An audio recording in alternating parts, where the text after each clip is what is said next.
a lot of times we want to know when's the best time to take pictures, and it's not when it's completely black. Like it's so dark you can't see nothing else. You want to get here right before and get here early because sometimes your iPhone will either be really good on camera or not so good. So we want to make sure that we get here at around probably about 30 minutes before it actually gets dark. 30 to 45 minutes. That way you can do your testing, you can do all of the things you need to do to make sure that you are getting a good photo. Another thing about getting pictures at night is obviously use a camera stand.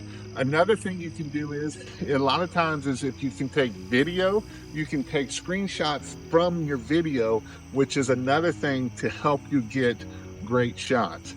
But a tripod, you don't have to use nothing special. Make sure you use a tripod.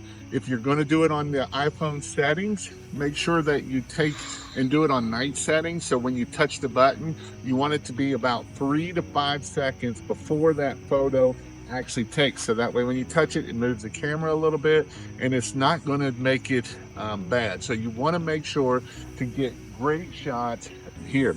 And honestly, you can probably find somebody with an amazing camera that can come out and take photos.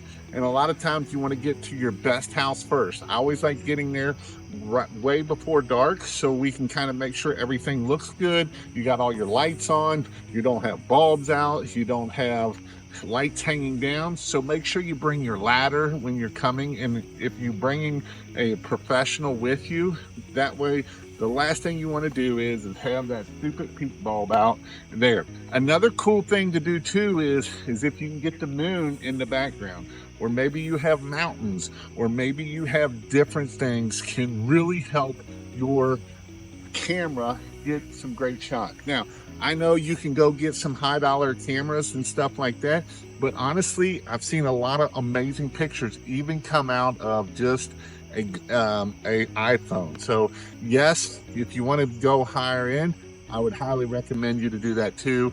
But most of the time, if you've got to get camera stuff like this, you got to get pretty high end to get here. You know, we're going to have a guy come and take photos of this house next week, and he's going to cost us 150 bucks, and he's going to get us a bunch of pictures.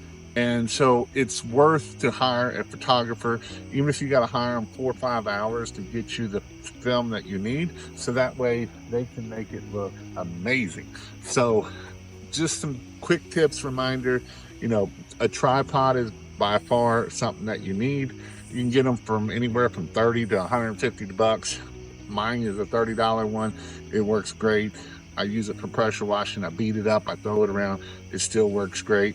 You need an iPhone, you already got that, or Android can do the same thing. And make sure that you get here at the right time, because if you get here too late, it's not going to be a great photo. And so the last thing you want to do is have an amazing job, but you didn't get an amazing photo. Because how much is a photo worth? Put down in the comments how much you think a photo is worth. I will tell you personally that photos can be worth millions and millions and millions of dollars. But if you don't take photos, they're worth zero. So make sure you get lots of different photos, get different angles of it, high, low, everything. So that way it will help you get better photos for your website. You can use it on social media, you can use it on your Google business page, you can use it on again, your website, landing pages, sales pages. So make sure you're getting video and film for your Christmas light.